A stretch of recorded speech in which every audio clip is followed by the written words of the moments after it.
Fatihah ila Rasulullah Muhammad bin Abdullah wa ahli baiti wa dhurriyyati wa ashabi wa aswajih thumma ila Ahmad Muhajir la wa Ahmad bin Isa Sayyid Ubaidillah Ahmad bin Isa Sallallahu al-Faqih Muqaddam Muhammad bin Ali Ba'alawi wa al-Faqih thumma ila Rasulullah Qutbil Irsyad wa Thilibat wal Bilad al-Habib Abdullah bin Ali Muhammad al-Haddad Sahib Ratib Jami' Waladi wa Thamilatih thumma ila Rasulullah Sultan Ali Yaqut Rabbani Syekh Abdul Qadir Al-Jailani thumma ila Argum Nafas Habib Umar bin Abdurrahman Al-Atas wa Syekh Al-Baros thumma ikut Mali Al-Habib Ali bin Muhammad Al-Habsyi Syekh Al-Maulid wa Jami' Waladi wa Thamilatih thumma ila Rasulullah Al-Habib Muhammad bin Idris Al-Habsyi Al-Qutub thumma ila Al-Qutub Al-Habib Abdul Qadir bin Ahmad Zakaf thumma ikut Bilqath Al-Habib Abu Bakar bin Zakaf Ja'far bin Syekh Zakaf Habib Idris bin Samal Jufri Syekh Al-Junaidi thumma Sultan Ali Habib Syekh bin Ahmad Bafaqih bin Muhammad Bafaqih Habib Abdul Qadir bin Muhammad Zakaf Habib Ali bin Ja'far Ridus Habib Zakaf bin Abu Bakar Zakaf wa Syarifah Kharijah bin Abdul Zakaf thumma Sayyid Walid Habib Abdurrahman bin Samal Jufri thumma Syekh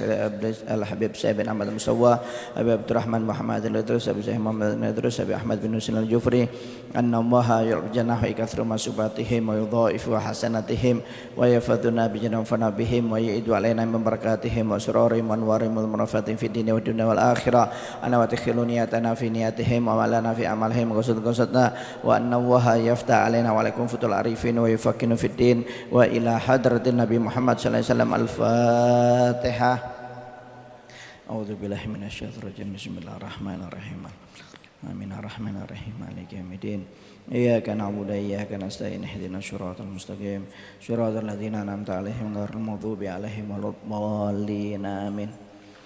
Bismillahirrahmanirrahim. Alhamdulillahirabbil alamin wassalatu wassalamu ala asyrafil anbiya wal mursalin sayyidina wa habibina wa syafi'ina wa qurratu a'yunina wa maulana Muhammad tibbil qulub wa dawaiha wa afiyatil abdan wa shifaiha wa nuril absar wa dhiya'iha wa qutil arwa wa qidaiha wa ala alihi wa sahbihi. Subhanaka la ilma lana illa ma 'allamtana innaka antal alimul hakim. Rabbi shrah li sadri wa yassir li amri wahlul 'uqdatam min lisani yafqahu qawli amma ba'd.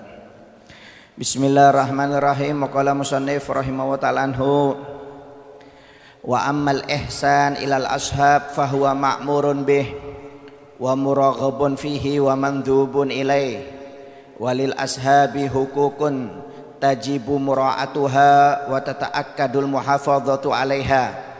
Qala Allah ta'ala wa'budullaha wa la tusyriku bihi syai'a ila qaulihi ta'ala was-sahibi bil jambi wa ruwiya anhu alaihi salatu afdhalus shalah wassalam annahu qala ma min sahibin yashabu sahiban walau sa'atan min naharin illa su'ila an suhbatihi yaumal qiyamah hal aqama fiha haqqallah au adha'ah. Wa qala alaihi salatu wassalam khairul ashab khairuhum li sahibi wa khairul jiran khairuhum li jari. Wa qala alaihi salatu wassalam ma tahabba ithnani illa kana ahabbuhuma ila Allahi ashaddahuma hubban li sahibi wa fi riwayati arfaqahuma li sahibi wa aslu suhba sidqul mahabba wa safa'ul mawaddah wa mahma kana dzalika fillah walillahi thawabu adzim. Qala alaihi salatu wassalam qala Allah ta'ala wajabat mahabbati lil mutahabbina fiyya wal mutajalisina fiyya wal mutazawirina fiyya wal mutabadzilina fiyya. Qala alaihi salatu wassalam yaqulu Allah ta'ala yaumal qiyamah ainal mutahabbuna li jalali al yawma udhilluhum fi dhilli yawma la dhilla illa dhilli. Qala alaihi salatu wassalam man sarrahu an tajida halawatal iman falyuhibbal mar'a la yuhibbu illa lillah. Wa qala alaihi salatu wassalam sab'atun yudhilluhumullahu fi dhillihi yawma la dhilla illa dhillu fadzakarahum hatta qala wa rajulani tahabba fillah istama'a alaih wa tafarraqa alaih al-hadis. Dan adapun berbuat baik kepada teman atau sahabat maka itu diperintahkan, dianjurkan dan disunahkan karena sahabat atau teman memiliki hak-hak yang wajib untuk diperhatikan dan dijaga. Sebagaimana firman Allah Subhanahu wa taala, beribadahlah kalian kepada Allah, jangan kalian mensekutukan Allah Subhanahu wa taala dengan sesuatu apapun, sampai ayat yaitu berbuat baik kepada teman yang dekat. Dan diriwayatkan juga oleh Nabi Muhammad SAW bahwasanya beliau bersabda, tidak ada seorang manusia yang berteman dengan temannya walaupun hanya sesaat, kecuali nanti di hari kiamat dia akan diminta pertanggungjawabannya oleh Allah Subhanahu wa taala, apakah dia sudah menjalankan haknya kepada Allah dalam berteman atau menyia-nyiakan haknya dalam berteman. Berkata juga Nabi Muhammad SAW, sebaik-baiknya sahabat adalah yang paling baik terhadap sahabatnya, dan sebaik-baiknya tetangga adalah tetangga yang paling berbuat baik kepada tetangganya.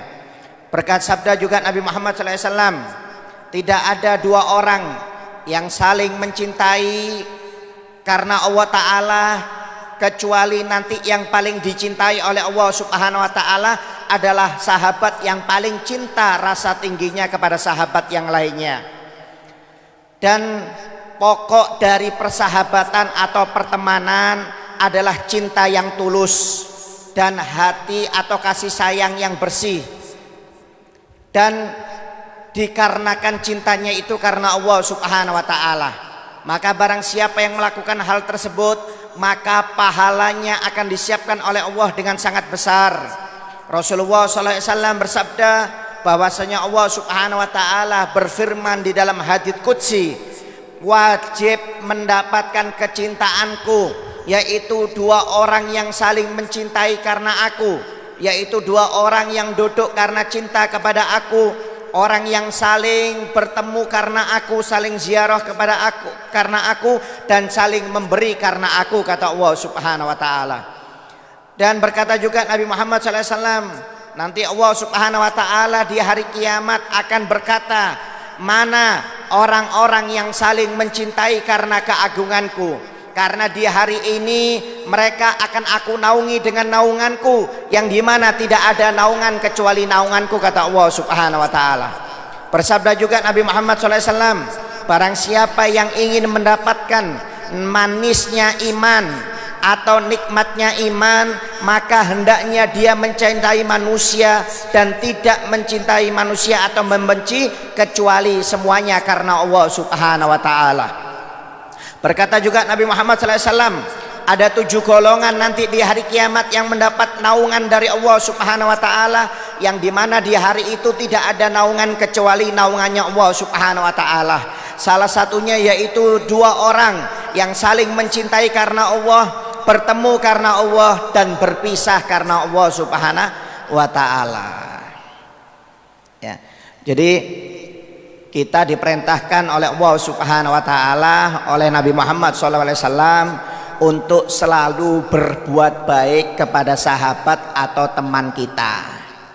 Ini perintah dari Allah Subhanahu wa taala. Intinya pertemanan dan persahabatan itu intinya adalah karena Allah Subhanahu wa taala, jangan karena ada tendensi yang lainnya. Mungkin maaf dia kaya, kita berteman dengan orang tersebut karena kekayaannya. Ini bukan karena Allah Ta'ala ini. Kalau yang miskin nggak ditemani karena dia pejabat, kepala dinas, mungkin bupati, gubernur, pejabat elit, kita temani. Yang bawahannya nggak kita temani. Kenapa? Ada tendensinya, ada tujuannya. Dan hati-hati kepada orang yang suka berteman dengan orang seperti ini, karena ini penjilat. Kalau orang berteman dengan orang yang kaya karena kekayaannya, berteman dengan seorang pejabat karena jabatannya, kalau kekayaannya habis, jabatannya habis, akan ditinggal. Ini namanya penjilat orang-orang seperti ini, waliyadzubillah min dzalik. Oleh karena itu jangan sampai kita memiliki sifat atau hati seperti para penjilat, waliyadzubillah min dzalik. Kita harus berteman dan bersahabat semuanya karena Allah Subhanahu wa ta'ala. Tidak ada tendensi yang lainnya, baik itu orang kaya, itu orang miskin, baik itu orang alim, itu orang biasa, baik dia pejabat atau orang awam, Kita harus saling berteman dan bersahabat, semuanya karena Allah dan Nabi Muhammad SAW. Inilah pertemanan yang akan membawa kehidupan kita bahagia dunia dan akhirat, kata Nabi Muhammad SAW. Intinya kalau pilih kawan itu kawan yang baik. Kalau kita mau berkawan dengan orang yang tidak baik, silahkan, yang penting ada fondasi agamanya. Jangan tidak ada fondasi agama. Mau berteman dengan orang mabuk-mabukan nggak punya fondasi agama. Mau berteman dengan orang narkoba, suka mencuri, merampok, atau sering bermaksiat, nggak punya fondasi agama. Takutnya kita ikut-ikutan. Kita memang di dalam agama tidak boleh membeda-bedakan, baik itu orang soleh, itu orang jelek, kita harus berkawan. Cuma lebih diutamakan dengan orang yang soleh, orang yang baik, supaya apa? Tertular. Kalau kita belum mampu, fondasi agamanya nggak kuat, jangan ikut dengan kawan yang tidak baik, kecuali kalau sudah ada fondasinya. Tujuannya apa? Untuk merubah kawannya. Itu kawan saya tiap malam mabuk-mabukan, itu teman saya jarang hadir pengajian, teman saya nggak sholat, saya temani, saya kasih nasihat supaya bisa berubah, nggak ada masalah, boleh, boleh. Intinya semuanya karena Allah Subhanahu wa Ta'ala. Jangan kita cuek, wah itu mabuk-mabukan, nggak perlu ditemani. Jangan. Kalau nggak ditemani, siapa nanti yang membenarkan? Siapa yang membawa jalan ke lurus, jalan yang lurus, jalan yang diridhoi oleh Allah kalau bukan kita? Makanya kadang-kadang jalannya orang dakwah itu beda-beda, Pak. Ya, beda-beda. Ada orang dakwah dengan orang-orang baik, ada orang yang dakwah kadang-kadang dengan orang yang jelek. Tujuannya apa? Dikasih nasihat supaya mereka berubah. Ya. Cara dakwah orang baik, Pak, beda-beda. Intinya pokoknya kalau mau berteman, bersahabat, cari orang yang baik. Kalau sudah dapat yang baik, pegangi, jangan dilepas. Kata Imam Syafi'i, jika kamu mendapatkan teman yang baik, maka pegangi, jangan dilepas, kata Imam Syafi'i. Mencari teman yang baik, yang soleh itu susah, tapi melepasnya mudah, kata Imam Syafi'i. Hati-hati, Pak, kalau dapat teman yang baik, yang selalu mengajak kita mungkin ke pengajian, ngajak kita sholat 5 waktu, ngajak kita berzikir, jangan dilepas. Karena susah cari teman seperti ini, susah. Kalau teman ngajak lupa, ngajak maksiat banyak, Pak, jangan dicari, datang sendiri. Tapi kalau ngajak teman yang mengajak kebaikan itu susah, kata Imam Syafi'i. Makanya kata Sayyidina Umar bin Khattab, beliau mengatakan, ma'utiyal abdu ba'dal islam nikmatan khairan min akhin solehin fa idza wajada ahadukum wuddan min akhihi falyatamassak bihi. Kata Sayyidina Umar, tidak ada seseorang yang diberi nikmat oleh Allah Subhanahu wa Ta'ala, nikmat yang indah setelah Islam, yang lebih baik daripada Islam kemudian adalah kenikmatan memiliki saudara yang soleh, kata Sayyidina Umar bin Khattab. Jadi kata Sayyidina Umar itu, nikmat yang setelah nikmat Islam, nikmat yang paling enak itu ketika Anda mendapatkan saudara yang soleh, teman yang soleh, sahabat yang soleh. Jika engkau mendapati sahabat yang soleh, maka pegang erat-erat, kata Sayyidina Umar bin Khattab. Jangan dilepas, ya, rugi kita. Nggak semua orang bisa nasihati kita, Pak. Teman yang baik itu teman yang menasihati kamu, bukan teman yang membenarkan engkau. Jadi setiap berbuat salah dibenarkan, ini namanya bukan teman. Namanya teman itu ketika kita berbuat salah, kita dinasehati, itu namanya teman. Kita umpamanya duduk-duduk nggak sholat, dibiarkan sama teman kita, bukan teman itu namanya. Umpamanya maaf kita mabuk-mabukan, dibiarkan oleh teman kita, nggak ditegur sama sekali, bukan teman namanya. Teman yang dinamakan teman itu jika kita berbuat salah, dia menegur kita, itu namanya teman yang baik. Kalau Anda mendapati teman seperti itu, pegang. Kalau enggak, kita bisa sesat selamanya, Pak. Waliyadzubillah min dzalik.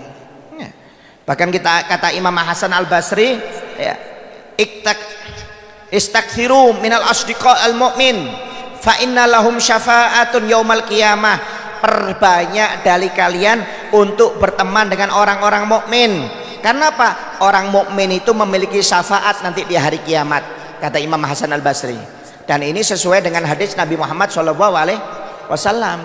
Kata Nabi Muhammad itu nanti di surga, ketika ada seorang sahabat dicari di surganya nggak ketemu, dia tanya kepada Allah Ta'ala, ya Allah, mana sahabatku Fulan bin Fulan?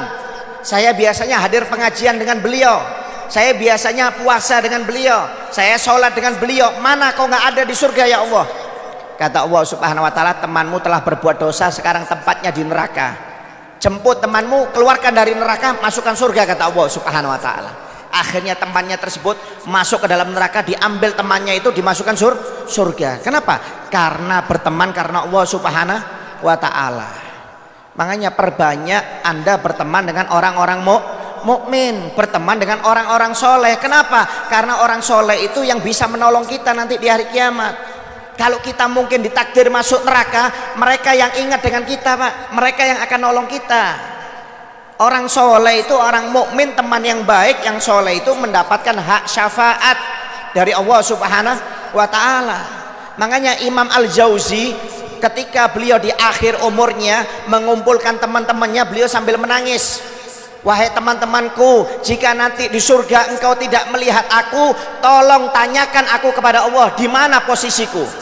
Jika aku ada di dalam neraka, tolong aku, beri syafaat aku, tarik aku ke dalam surganya Allah Subhanahu Wa Ta'ala. Bayangkan seorang ulama besar ini, Al-Imam Jauzi, seorang wali Allah Ta'ala, di akhir umurnya mengumpulkan teman-temannya, dia memberi amanat kepada temannya, kalau nanti di surga nggak ada saya, tolong tanyakan keberadaan saya kepada Allah Subhanahu Wa Ta'ala. Kalau saya di neraka, tolong ambil saya, angkat masuk ke dalam surga, kasih syafaat saya. Oleh karena itu penting, Pak, cari teman yang baik. Silahkan, kita nggak pilih-pilih, nggak ada masalah. Intinya teman yang soleh, supaya kita bisa berubah lebih baik, lebih menjadi orang yang diridhoi oleh Allah dan Nabi Muhammad SAW. Kalau sudah punya fondasi agama kuat, Anda mau berteman dengan orang-orang yang tidak benar, tujuannya untuk menarik mereka, silahkan, itu bagus. Itu bagus. Cuma kalau nggak ada fondasi, nggak usah ikut-ikutan sudah. Ya. Baru tobat umpamanya, kemudian ikut temannya yang nggak benar, tambah sesat nanti akhirnya.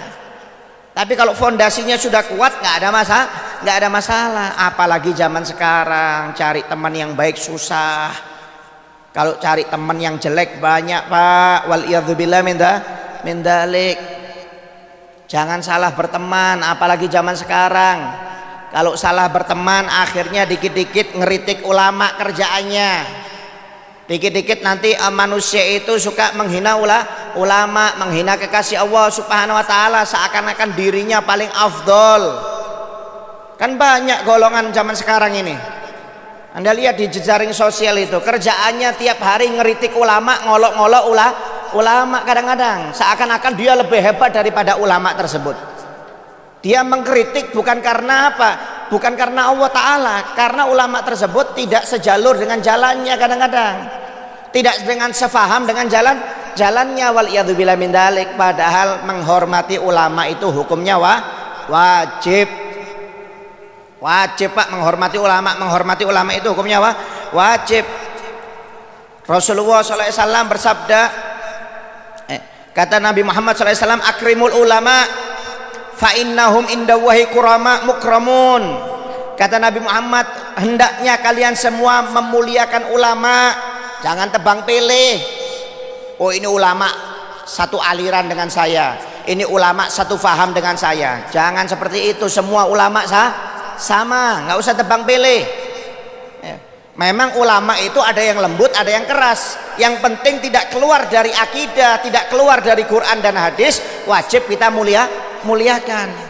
Kata Nabi Muhammad, muliakan ulama, karena mereka itu adalah orang-orang yang dimuliakan oleh Allah dan mulia di sisi Allah Subhanahu Wa Ta'ala. Kata Nabi Muhammad SAW. Nabi Muhammad memerintahkan kita untuk memuliakan ulama, bukan memuliakan ulama yang senafsu dengan kita, yang sehati, yang sejalur, yang nggak sehati diolok-olok. Jangan.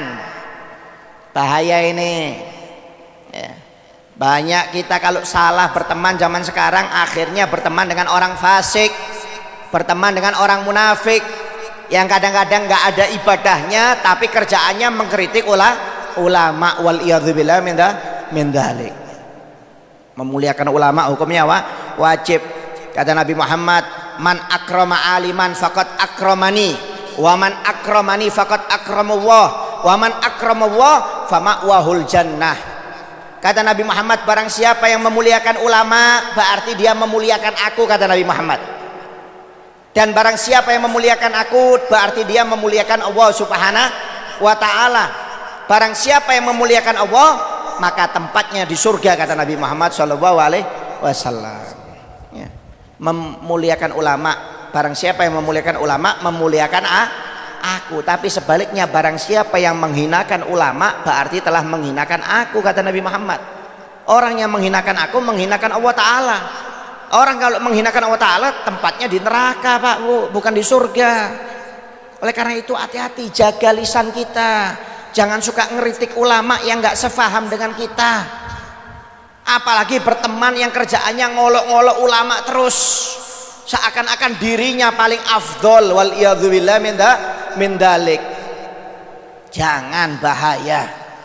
Bahaya, ngeri sudah ini akhir zaman ini. Banyak orang munafik, banyak orang fasik sudah zaman sekarang ini.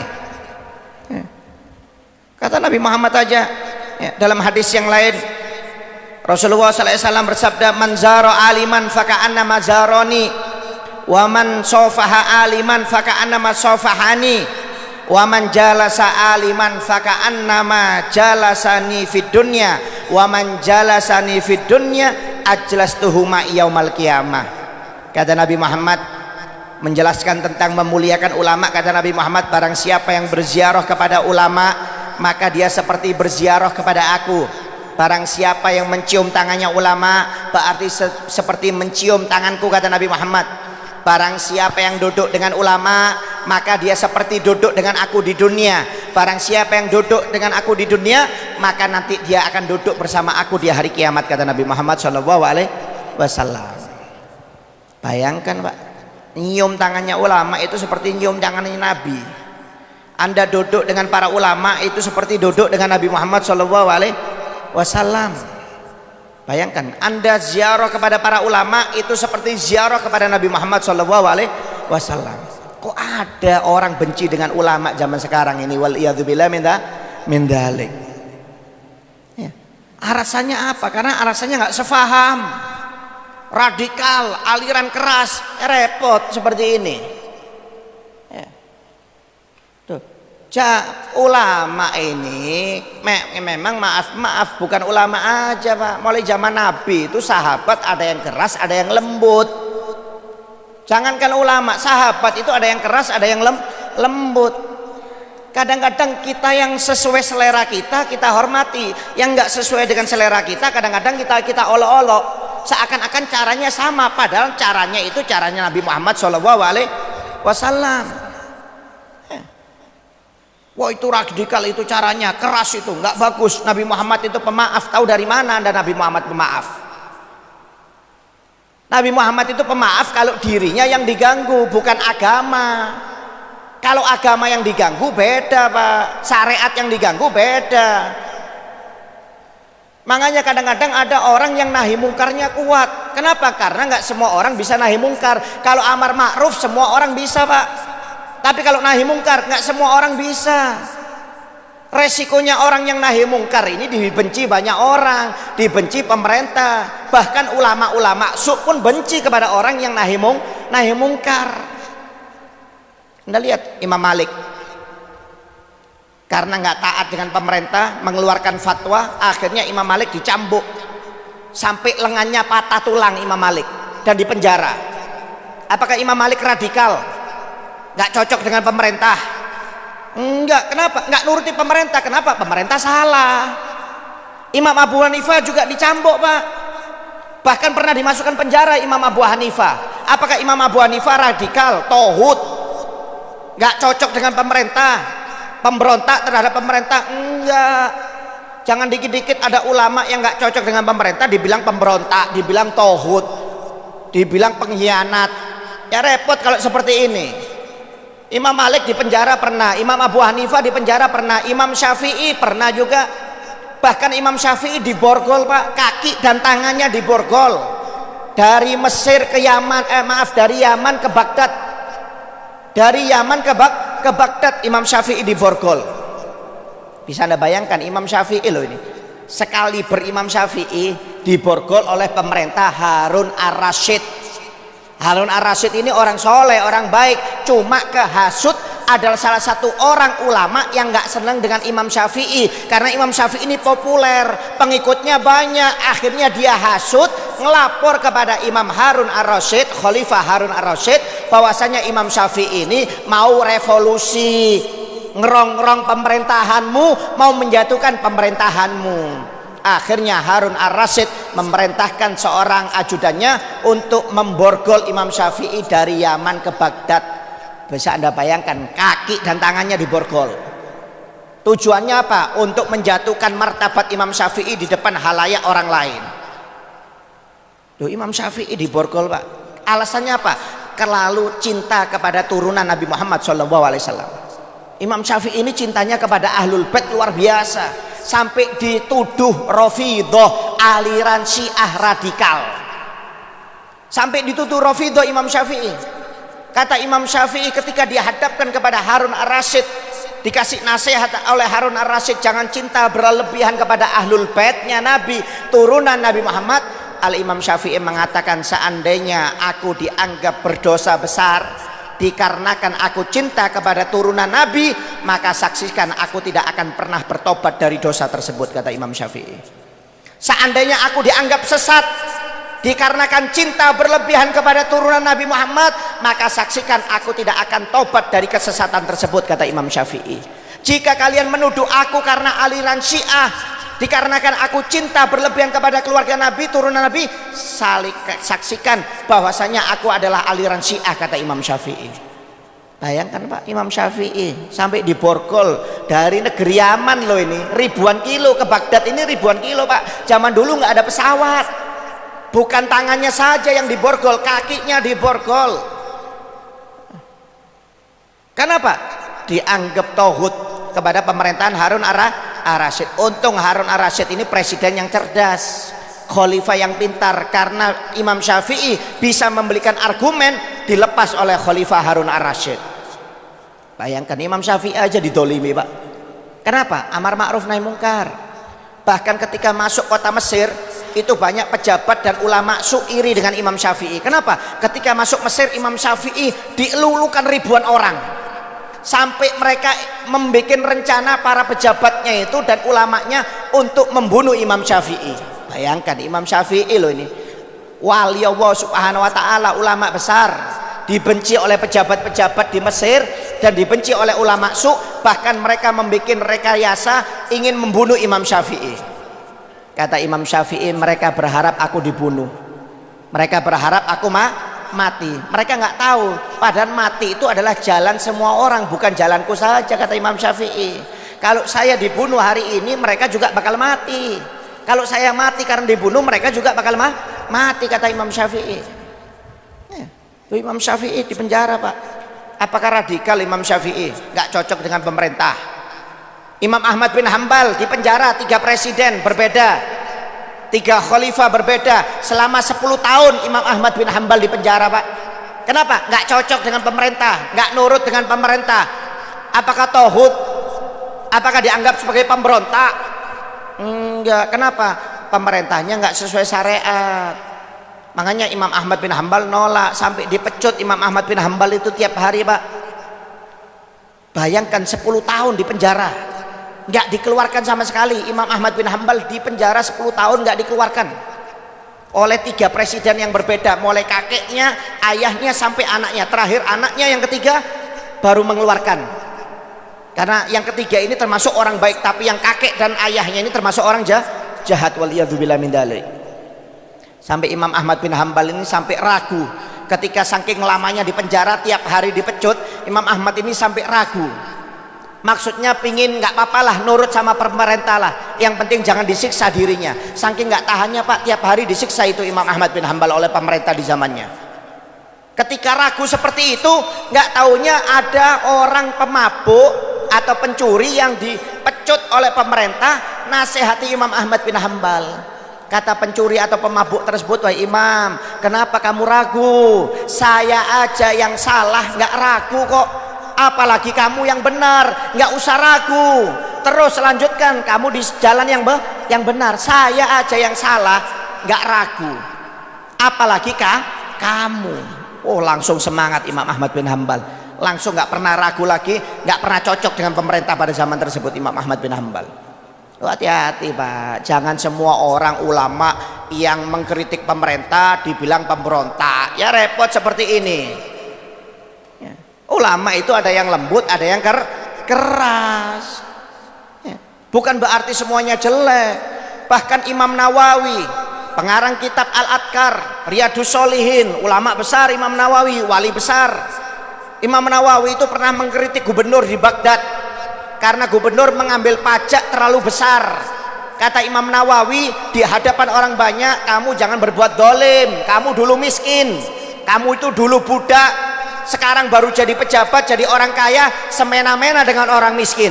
Kalau kamu mau menaikkan pajak, habisi dulu harta keluargamu dan kamu, baru boleh kamu memeras rakyat, kata Imam Nawawi. Di depan orang banyak Pak, Imam Nawawi ngomong. Bayangkan, apakah radikal Imam Nawawi menasihati pemerintah? Enggak. Kenapa? Pemerintahnya salah. Jangan dikit-dikit sekarang kalau ada ulama yang nggak cocok dengan pemerintah dibilang pemberontak, dibilang tauhid, dibilang ulama su. Waliyadzubillah min dzalik. Yang diem itu yang su, yang kerjaannya datang ke pemerintah terus minta amplop, itu yang su. Kalau orang keras dibilang radikal, padahal nggak pernah menguntungkan dirinya sendiri. Waliyadzubillah min dzalik. Hati-hati, jaga lisan kita, jangan suka mengkritik orang yang melakukan amar ma'ruf nahi mungkar. Amar ma'ruf nahi mungkar itu Pak kewajiban kita semuanya. Kalau kita nggak melakukan amar ma'ruf nahi mungkar, maka kita berdosa Pak. Kalau sudah nggak bisa amar ma'ruf nahi mungkar, jangan mengkritik orang yang melakukan amar ma'ruf nahi mungkar. Itu namanya orang munafik, orang fasik. Sudah gak bisa amar ma'ruf nahi mungkar, mengkritik orang yang amar ma'ruf nahi mungkar. Waliyadzubillah min dzalik. Duh, ulama memang ada yang keras, ada yang lembut, gak bisa kita samakan Pak. Ada ulama maaf kadang-kadang ngomongnya keras, bodoh itu, bodoh, goblok, bongol umpamanya, keras ulamanya. Terus apa kita, wah itu jelek, bukan caranya Nabi Muhammad SAW kalau ngolok-ngolok seperti itu. Anda tahu dari mana? Anda lihat Abu Jahal itu, bapaknya orang bodoh. Siapa yang ngasih julukan? Nabi Muhammad. Nabi Muhammad itu manggil Abu Jahal, dipanggil bapaknya orang bodoh. Yang ngasih julukan siapa? Nabi Muhammad. Apakah radikal Nabi Muhammad manggil Abu Jahal bapaknya orang bodoh? Loh, kalau memang orangnya sesat ya dipanggil bodoh, ya memang bodoh, mau diapakan lagi. Nabi Muhammad aja pernah ngomong orang bodoh kok, bahkan dikasih julukan bapaknya orang bodoh oleh Nabi Muhammad. Apakah Nabi Muhammad radikal? Loh, jangan. Kalau memang orang salah kemudian ada ulama yang keras ngatakan dia orang bodoh, ya jangan dikritik. Kadang-kadang kita ngeritik, wah itu mulutnya comberan itu ulama itu, apa itu, kerjaannya bodohkan orang, nyesatkan orang. Loh, memang kenapa? Kalau memang mau bodoh dibilang bodoh, mau diapakan? Orang dinasihati nggak berubah-berubah, diajak kebenaran tetap aja sesat, ya berarti memang bodoh itu orang. Nggak salah kalau maaf kadang-kadang ulama tersebut keras. Cuma kalau saya nggak bisa ngomong seperti itu Pak, ngolok orang bodoh, kamu sesat, saya nggak bisa. Ya, kenapa? Beda cara dakwanya, beda. Tapi saya tidak menyalahkan orang ulama yang keras. Kenapa? Karena Nabi Muhammad juga pernah seperti itu. Dikit-dikit melaknat kerjaannya. Ulama apa itu? Dikit-dikit melaknat, dikit-dikit melaknat, dikit-dikit melaknat. Loh, kenapa? Nabi Muhammad sering melaknat. Emang Nabi Muhammad gak pernah melaknat? Nabi Muhammad sering Pak melaknat Pak. Ya. Orang yang nyogok dilaknat oleh Nabi Muhammad. Orang yang terima sogokan juga dilaknat. Orang yang menjadi maklar untuk sogok menyogok dilaknat oleh Nabi Muhammad. Sering Nabi Muhammad melaknat orang. Ya. Tapi kalau melaknatnya itu kalau salah, melanggar syariat. Nabi Muhammad melaknat orang yang main riba, orang yang main bunga, dan orang yang membantunya. Ya. Nabi Muhammad melaknat laki-laki yang menyerupai perempuan. Nabi Muhammad juga melaknat seorang perempuan yang menyerupai laki-laki. Nabi Muhammad juga melaknat pelaku maksiat yang melindungi pelaku maksiat. Banyak Nabi Muhammad melaknat orang itu, Pak. Apakah Nabi Muhammad radikal? Bukan. Jangan dikit-dikit orang ngomong keras dibilang radikal, dibilang ajarannya preman. Ya repot seperti ini. Nabi Muhammad itu sering melaknat, tapi melaknatnya dengan cara yang betul. Jangan orang benar dilaknat-laknat. Kalau orang sudah dinasihati, nggak dinasihati berkali-kali nggak berubah, ya wajar lah kalau ada orang emosi. Namanya orang tua aja, kadang-kadang kalau anaknya nakal, orang tuanya marah, mengeluarkan kata-kata yang nggak pantas. Itu orang tua kadang-kadang seperti itu. Jadi hati-hati, jangan sembarangan. Ya, bukan kapasitas kita untuk ngoreksi ulama, itu bukan kapasitas kita. Jangan dikit-dikit radikal. Wah, demo itu ajaran mana? Ulama kok ngajarkan demo? Kata siapa ulama nggak ngajarkan demo? Syekhul Islam Ibn Taimiyah itu Anda lihat dalam riwayat yang masyhur, pernah mendemo gubernur, mengajak orang-orang di kota Baghdad untuk mendemo gubernurnya. Kenapa? Gubernurnya karena terlalu menguntungkan keputusannya kepada orang non muslim. Akhirnya Imam Syekhul Islam Ibn Taimiyah mengajak orang-orang Baghdad untuk demo kepada gubernur tersebut untuk mengganti keputusannya atau kebijakannya. Gara-gara didemo oleh Syekhul Islam Ibn Taimiyah, langsung dirubah oleh gubernurnya. Langsung dirubah. Loh, kalau ada ulama mengkritik kebijakan pemerintah itu wajar. Itu wajar. Abdullah bin Abbas pernah mengkritik kebijakannya Sayyidina Ali bin Abi Thalib.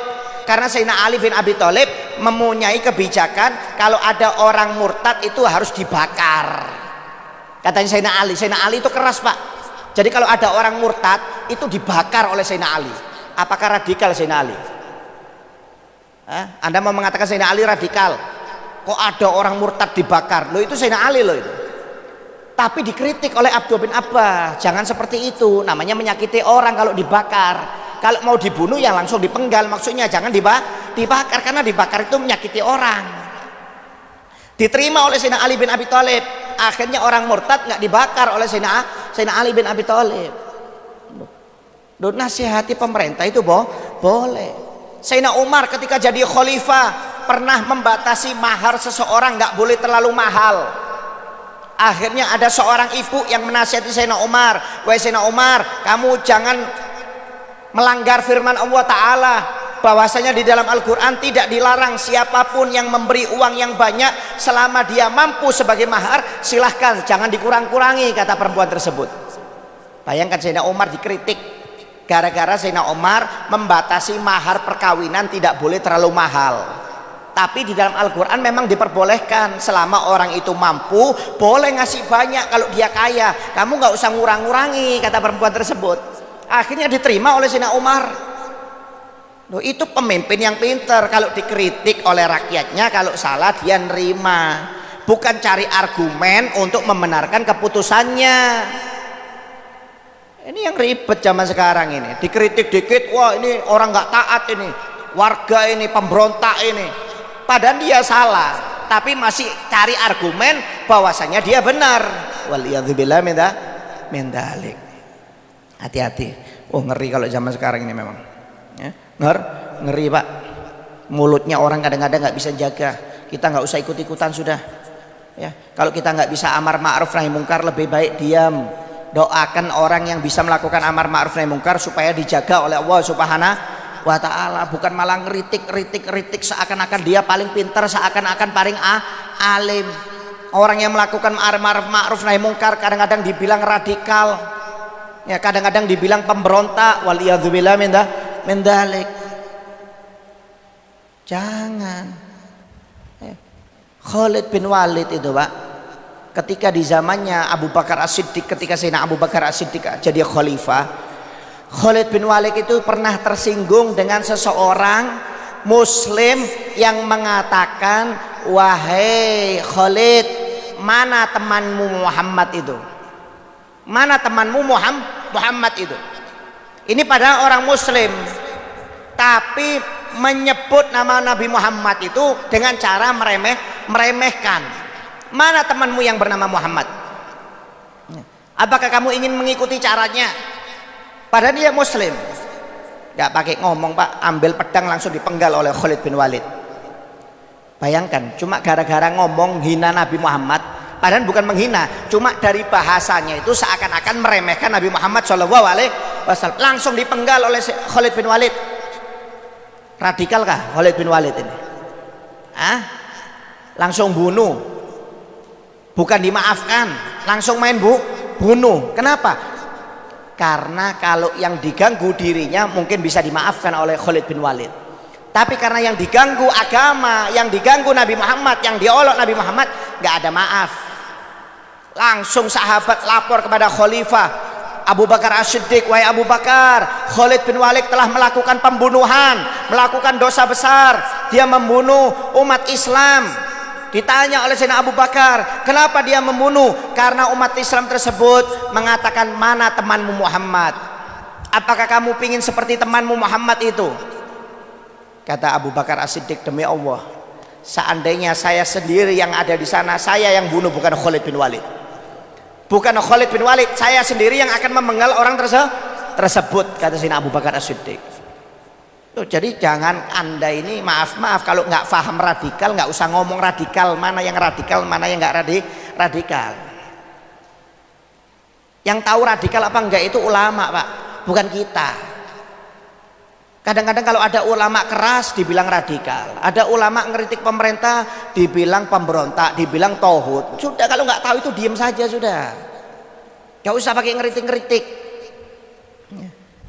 Sampai ada cerita juga di zaman Nabi Muhammad, Dzul Huwaisir, ketika Nabi Muhammad bagi-bagi rampasan perang, Nabi Muhammad memberi kepada orang mu'alaf lebih banyak. Dzul Huwaisir yang ikut perang berkata kepada Nabi Muhammad, ya Rasulullah, ikdil, ya Rasulullah, yang adil. Apa ini yang adil? Masa yang nggak ikut perang dapat banyak, yang ikut perang seperti saya kok dapat sedikit?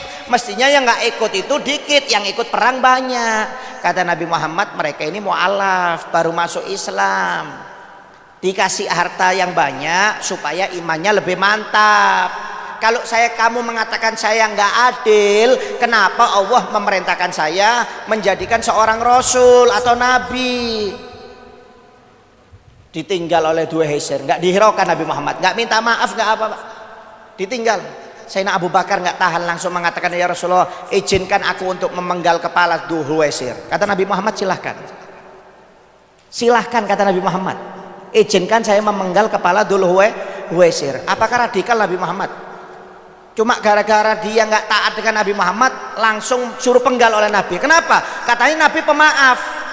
Kenapa Nabi kok mengizinkan Abu Bakar untuk memenggal Dzul Huwaisir? Kenapa? Karena yang diganggu syariat.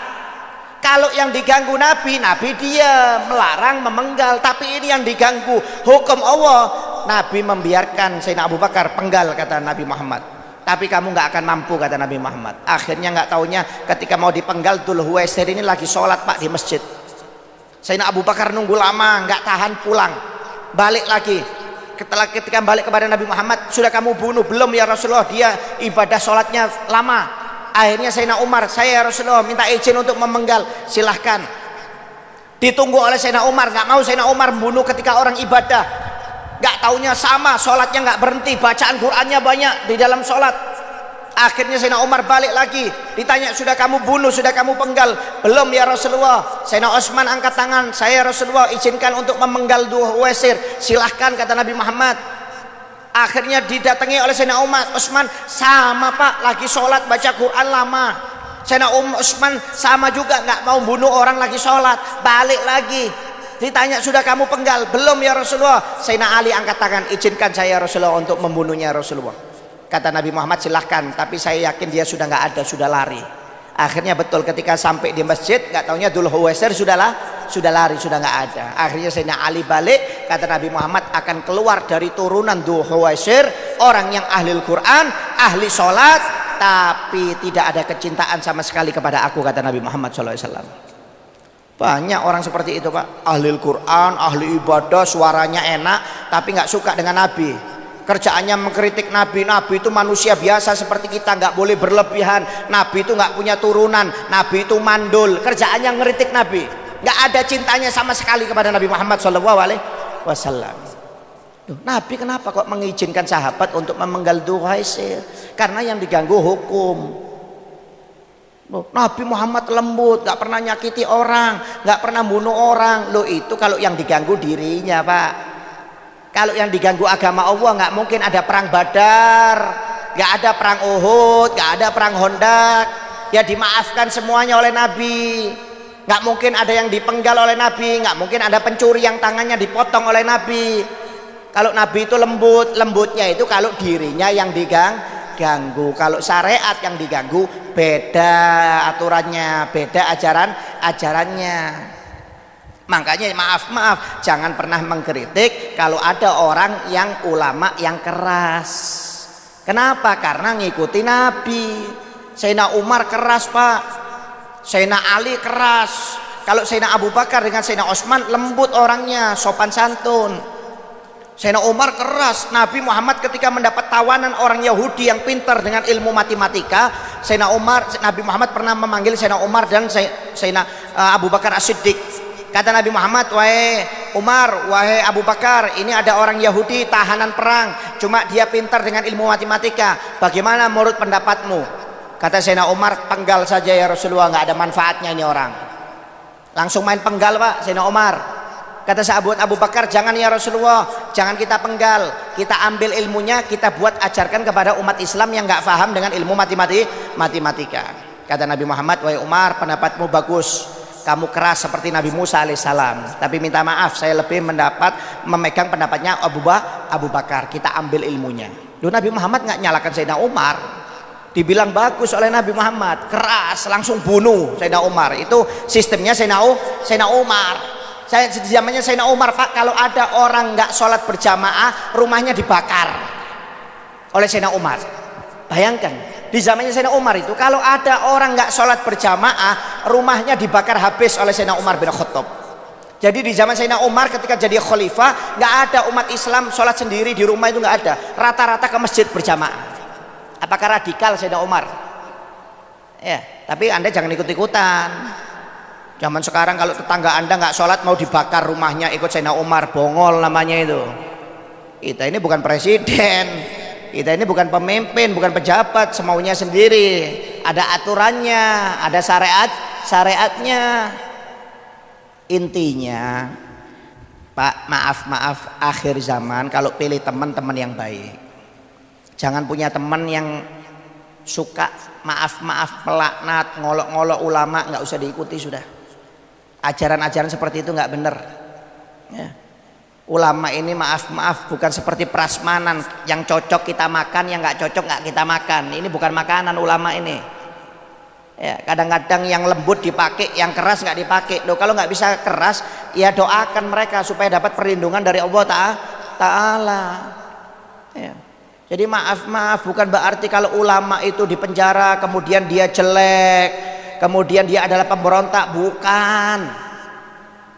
Ya. Imam Syafi'i di penjara Pak, Imam Ahmad bin Hambal di penjara, Imam Abu Hanifah di penjara, Imam Malik di penjara, banyak ulama, Abu Hamka di penjara. Apakah radikal? Apakah pemberontak? Bukan. Kenapa? Karena mereka melakukan amar ma'ruf nahi mungkar. Oleh karena itu mudah-mudahan ya kita diberi hidayah taufik oleh Allah Subhanahu wa taala untuk bisa mencintai ulama, tidak membeda-bedakan ulama, dan mudah-mudahan kita bisa menghormati dan memuliakan ulama sehingga hidup kita dunia akhirat dimuliakan oleh Allah Subhanahu wa taala. Dan mudah-mudahan para ulama kita, para kiai-kiai kita, para habaib kita semuanya di Indonesia khususnya maupun di daerah luar, mudah-mudahan dijaga oleh Allah Subhanahu wa taala, selalu mendapat perlindungan dari Allah Subhanahu wa taala, mendapat kekuatan dari Allah Subhanahu wa taala untuk bisa melaksanakan amar ma'ruf nahi mungkar. Amin ya rabbal alamin.